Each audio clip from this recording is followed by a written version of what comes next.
Estamos con Javier Milei. Here we are with Javier Milei, the outsider candidate for Libertad Avanza, who won Argentina's primary election this Sunday, August 13th. Javier, thank you for joining us at Bloomberg. We wanted to ask you first on what most raises doubts among investors, which is the dollarization plan.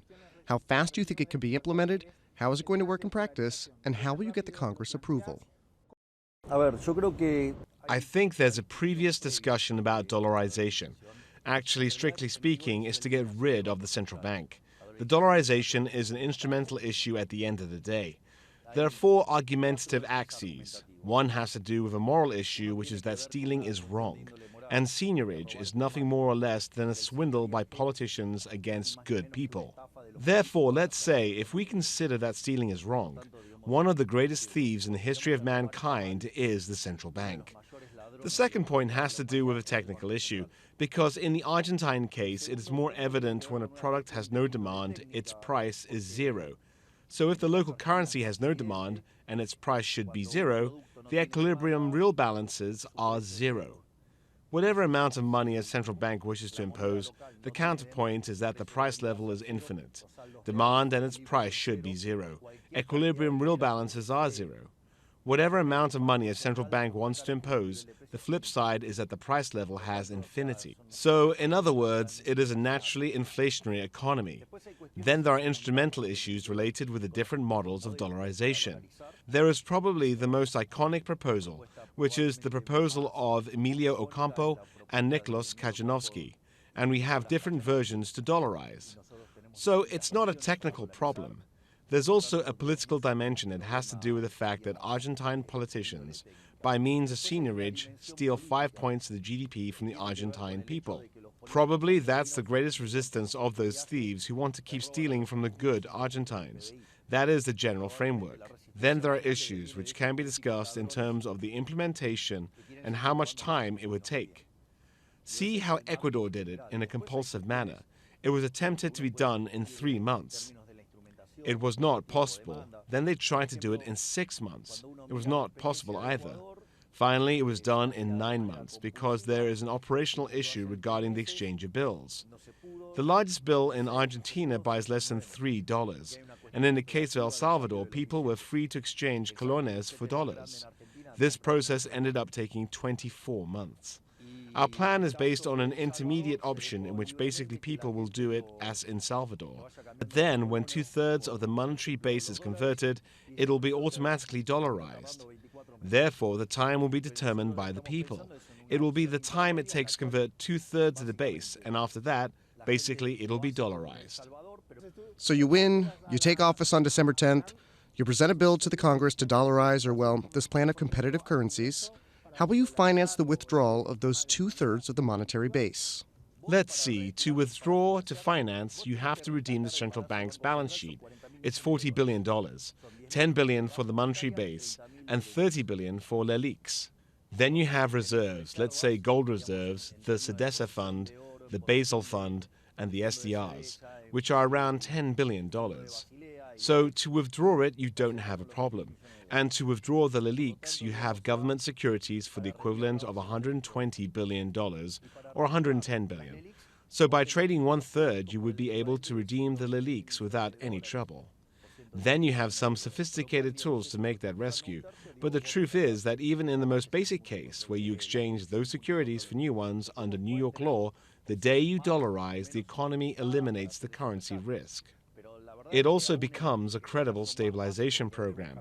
Therefore, it ends up being expansive by lowering the currency and counterparty risk. Also, all this leads to less interest rate risk.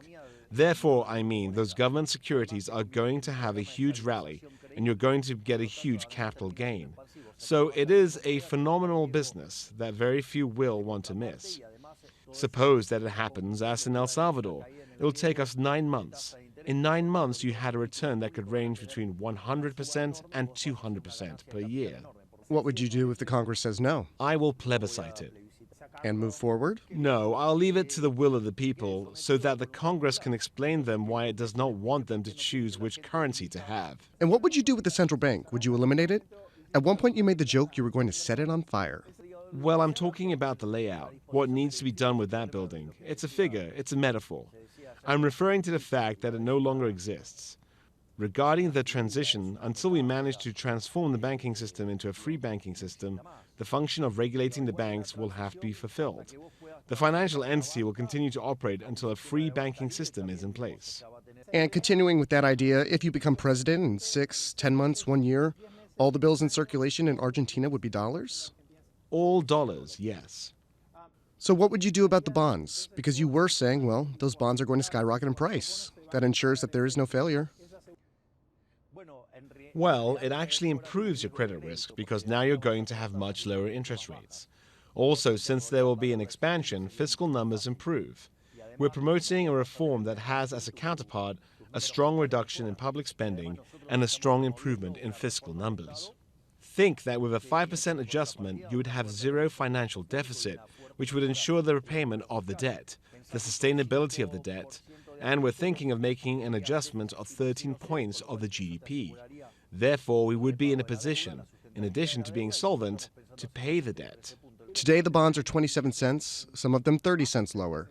According to this plan, are they undervalued? No, I'm not saying that they're undervalued.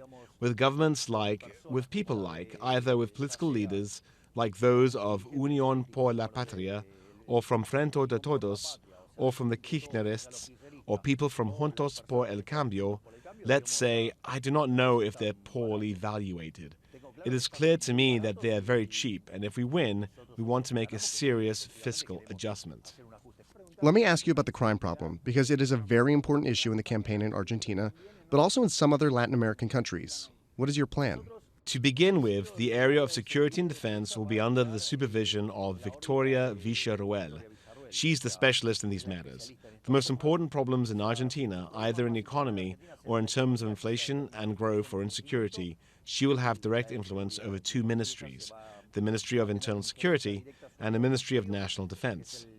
What we are promoting there is to change the way of looking at the problems. There is a new doctrine in terms of security, which is that he who does it pays for it. What is called here Zaffaronism, which reverses the position and considers that the victim is the victimizer and vice versa, is over. For us, the victim is the victim, and the victimizer has to pay. Criminals pay the penalties for what they do.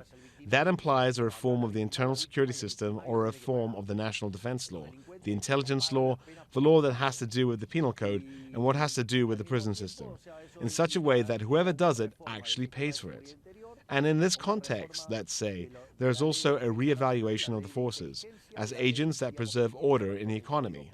I want to ask you about the October 22nd election. You got 30%, the two coalitions are behind you. What is the strategy to reach the 40% or to win in the first round or go to the ballotage on November 19th? The first step is to improve our auditing process. Even though we were able to recruit 80,000 prosecutors in record time, which we do via social networks. I mean, we recruited more, but we were able to recruit 80,000. At this moment, they do not want to open the ballot boxes because there are, for example, places where we have 0 votes. That's weird. Did you denounce it to the commission? Yes, we did. We're denouncing all of this. For example, how do they steal ballots? Or for example, how come kids are finding our ballots hidden in their schools? Maybe people from Juntos por el Cambio party, as well as Kirchnerists, participated actively in that. I mean, there's no difference between them. In fact, there were Zooms of people from Juntos por el Cambio inducing their prosecutors to steal our ballots. So by not having the chance to vote for us, they would vote for them. Then the estimate is that around 5 points have been stolen from us. So we'd be pretty close to winning. And regarding the issue of convincing people who didn't vote, we have the power to persuade them because they are the ones who are disappointed in the establishment and the status quo. And we're the ones who best represent the opposition to the establishment and the status quo, because deep down on the other side, there are socialists with bad manners or good manners. But there are all socialists who are impoverishing the country, and they're the same from 40 years ago. They've been leading Argentina for years, and it's getting poorer by the minute. In fact, in 2001, there were 2 and none left. They are the same from then, plus they've multiplied. So that's why we say that a different Argentina is impossible if things continue the same as always. And we're here to change that. You are going to focus on the province of Buenos Aires, the federal capital. In the province of Buenos Aires, we're evidently going to work hard because we believe that we're in a position to defeat Kirchnerism. Let me ask you now about the international affairs. What are going to be the angles there? Our fundamental angles are free trade, peace, freedom, and aligning ourselves to the West, where our top references are the United States and Israel. And what about China? It's one of the main trading partners. It might be a business partner with the private sector. However, we do not make pacts with communists. So what would you do? In other words, would you stop Argentina's relations with China? I would not promote relations with communists, whether it's Cuba, Venezuela, North Korea, Nicaragua, or China. In other words, for Venezuela, are you going to change the policy? Obviously. And what about Brazil? It's the country's most important trade partner. You've spoken harshly about Lula in the past. Can you have a closer relationship? No. What do you mean? You don't think so? In fact, I believe that Mercosur must be eliminated because it is a defectuous customs union that harms good Argentines. In other words, it's basically a trade managed by states to favor a specific class of businessmen. So that doesn't promote trade. It destroys trade.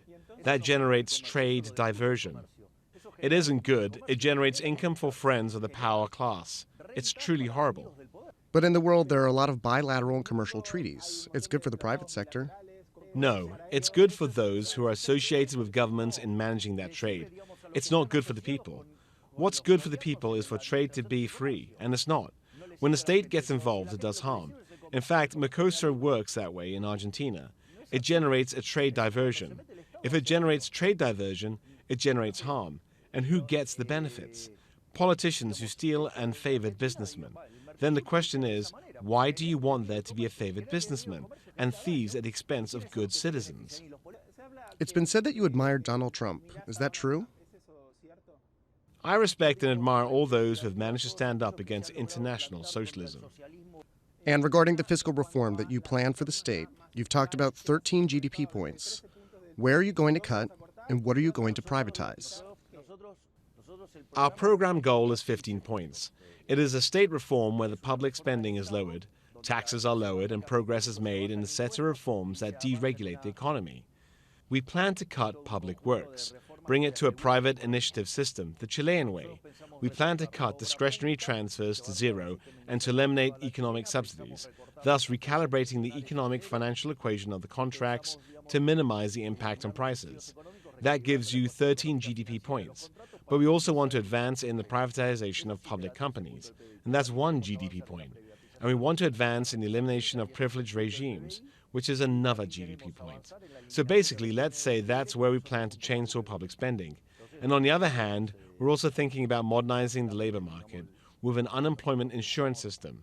And once we are competitive at a fiscal and labor level, we can have a unilateral opening process. One last question about commodities, the agricultural sector, which is the main engine for Argentina's economy. What are the plans for that, for oil and gas, and for the lithium sector? When we advance in a monetary reform that abolishes the existence of the central bank, the stocks disappear, the spreads disappear. What punishes the sector the most in Argentina is the spread, where you put 200 in and then you have 100 left. Therefore, the FX unification itself is a great driver mechanism of international trade. Plus, we believe that withholdings should not exist. And what about YPF? It has to be privatized. The thing is that during the transition, we needed together with ENARSA to finish adjusting the imbalances in the energy sector. Javier Milei, thank you very much. Thank you.